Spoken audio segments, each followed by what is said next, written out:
The 160cc segment in India is quite a confusing one with so many potent names. And things get even more intense if you are a Pulsar fanboy. Because at one hand you have the NS160 and on the other hand you have the N160. And when you look at the price difference, both the bikes are priced just a few thousand rupees away from each other, and considering they come from the same manufacturer, these bikes are same but different. So what do I mean? Well, let's find our answers by comparing both these bikes in the real world and explain you which one is for home.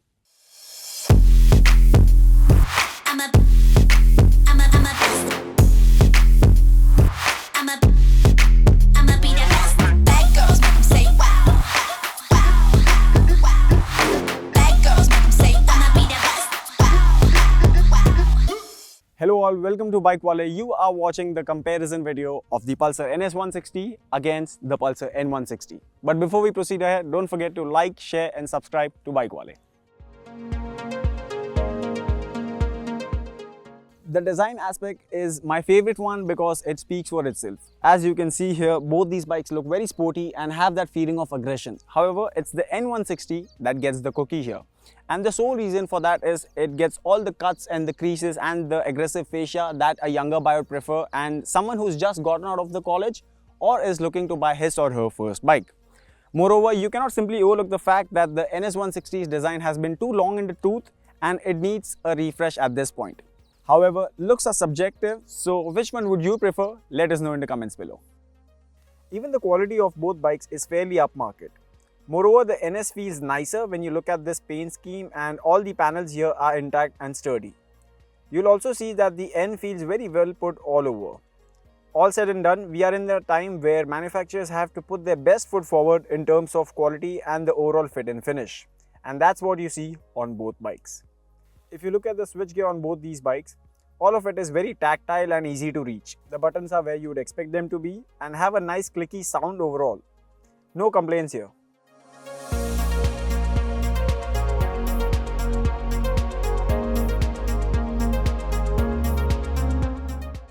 Now that we have the design out of the way, it's time to address the ergonomics for both the bikes.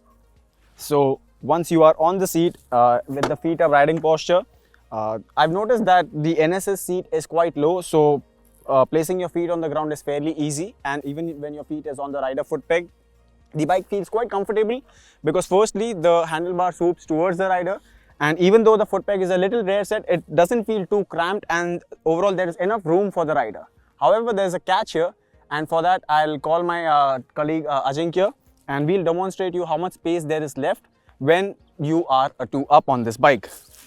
So as you can see here, both our feet are rubbing at this point, which isn't the most convenient setting. And now it's time to address the same for the N160.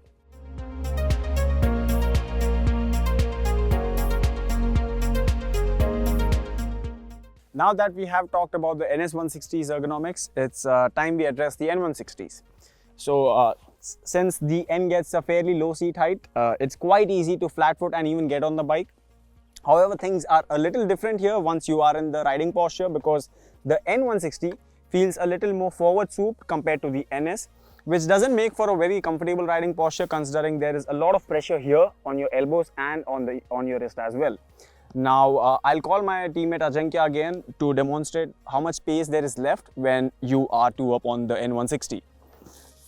So again, it's fairly easy. The bike is quite roomy, but once you are in the riding posture, you'll notice that both our boots are rubbing, and again, it's not a very convenient setting. Now, both these bikes are powered by a 160cc single-cylinder DTSI oil-cooled engine. However, there's a slight difference in the power figures. The NS makes about 17 bhp and 14 Newton meters of torque, whereas the N makes around 15 bhp and 14 Newton meters of torque. And both these bikes get a 5-speed gearbox. However, there is a notable difference in how the two engines perform. But before we proceed ahead, let's fire up both these bikes and hear the exhaust notes. So first one is the NS160. At idle,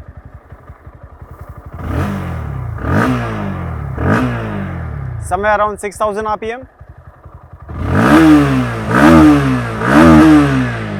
somewhere around 9000 RPM.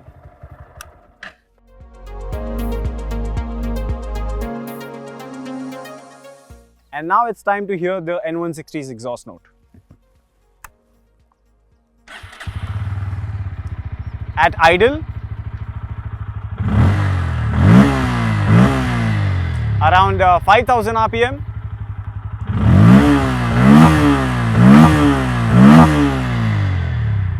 around 9000 RPM.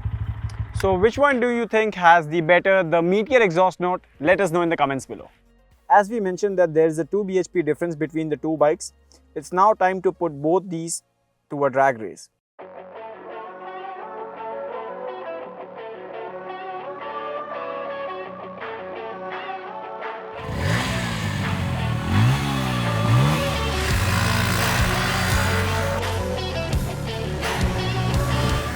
Now that we have seen the drag race for both these bikes, let's talk about how the two 160cc engines differ.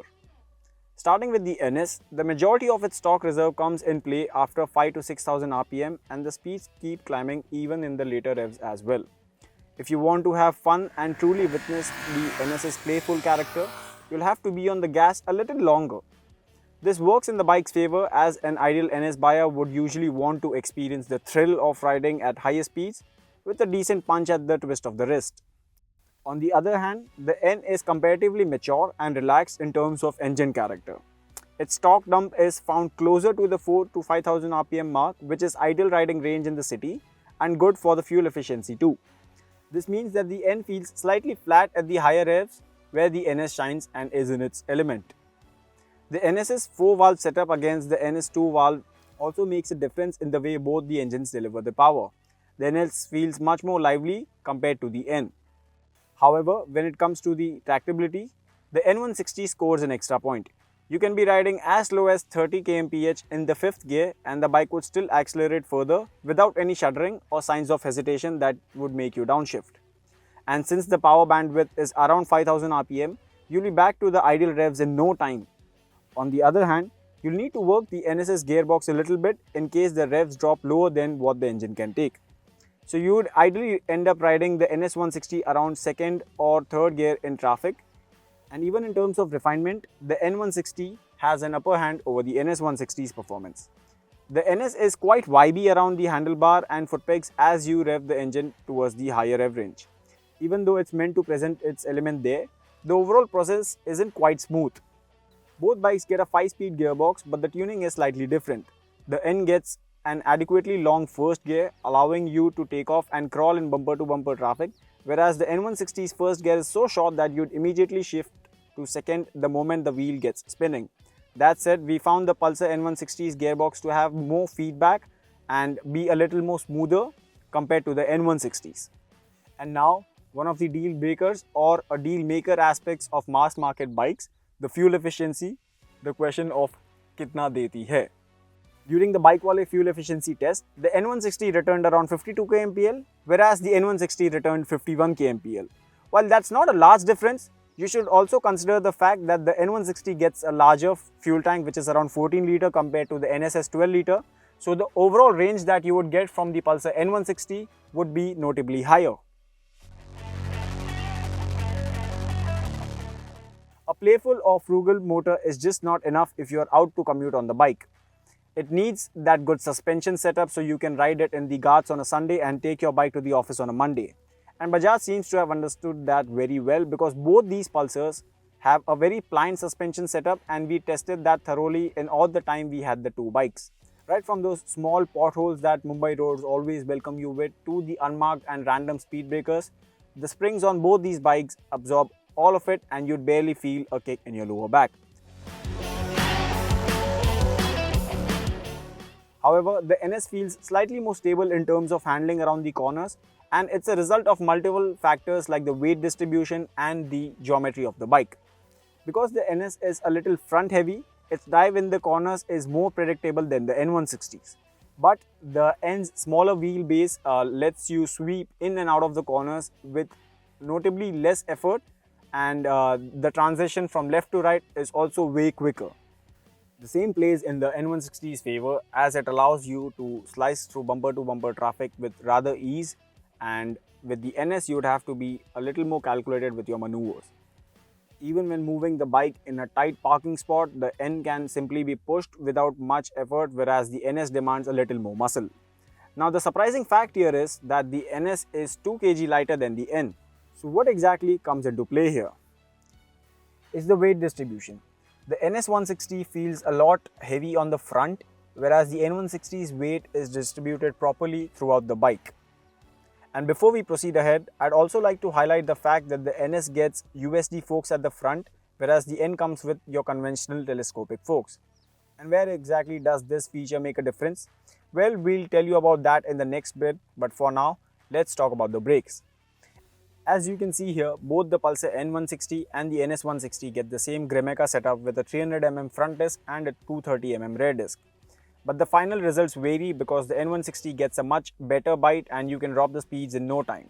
On the other hand, the N160 needs a little more distance and time to come to a proper halt.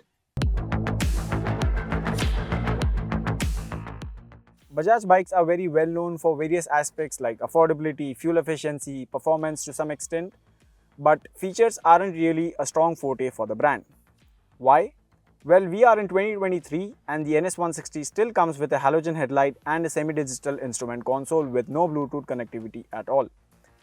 And on the other hand, the N160 only gets a projector LED headlight and a USB charger. But apart from that, it's the same case with the N160's feature list too. In a time where the rivals come with LED illumination, fully digital console with Bluetooth connectivity, both these bikes just get the bare basic. So we feel Bajaj could and should improve in this area on priority. Why? Because it would not only enhance the overall user experience, but also increase the overall value for money for both the Pulsar NS160 and the Pulsar N160.